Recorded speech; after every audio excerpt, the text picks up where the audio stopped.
Dino Ponchio, è tempo di addio o di arrivederci? Nessun addio, abbiamo provveduto a ufficializzare un cambio che era già programmato da gennaio con l'amico Presidente Bardelle, abbiamo lavorato per trovare la soluzione a una sostituzione morbida, a una evoluzione del sistema e nessun cambio traumatico. Siamo stati d'accordo,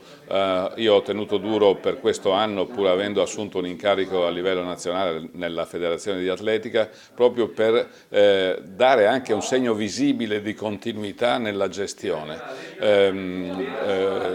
Esco dall'incarico di delegato del CONI Padova, ma resto all'interno del CONI Veneto e Padova. Veneto come direttore scientifico della Scuola dello Sport, che è una bella realtà, e come consulente collaboratore del mio successore per la parte che riguarda Flaviano Buratto, che da persona competente, esperta e capace sicuramente farà anche meglio di me, sicuramente meglio di me,